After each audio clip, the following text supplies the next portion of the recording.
In the meantime, you should know what the actual charge is, okay? It is 1 count of involuntary manslaughter. How is such a thing proved or disproved?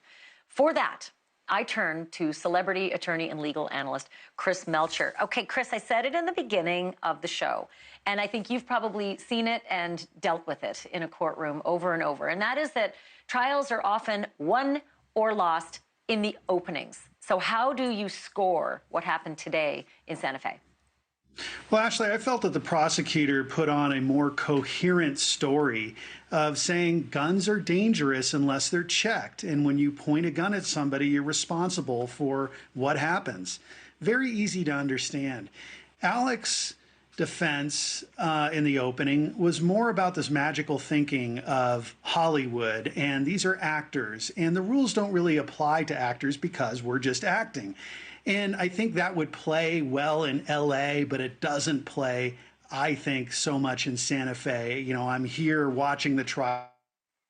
This is a one-horse town with a lot of people I imagine grew up using guns. And we all know, as I did, taught at the very beginning, treat all guns as loaded until you are assured that it's unloaded.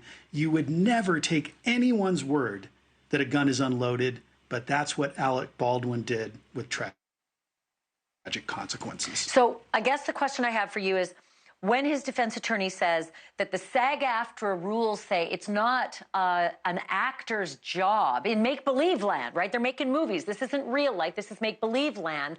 It's not an actor's job to actually check the gun. When that lawyer spells that out for the jury, and the jury is told it's not real gun culture, this is acting, where you're supposed to point a gun at someone, which is not what we're supposed to do in the real world, is it going to be hard for them to sort of switch over to that gear? Well, when the jury actually sees those industry guidelines, it's not exactly how the lawyer presented it. It says that every time a gun is used on set, it must be physically and visually inspected and shown to the actor every single time. And I got to imagine Alec Baldwin, being one of the most experienced actors, would know that. And again, it's like in my ultimate test, if I were cross-examining him, it would be like, would you have been as comfortable to put this gun to your head and pull the trigger? And would you have checked it? And I got to think he would say, you know what? I'm not going to take David Hall or Hannah Gutierrez's word for this. Let me open that up and check that. But pointing at somebody else, sure, I'll take somebody's word for it. Make-believe land or real gun land. I'm with you. I think that's a really good litmus test. Would you put it to your head and pull the trigger? Chris Melcher, thank you. Going to have you back. Appreciate this. Thank you.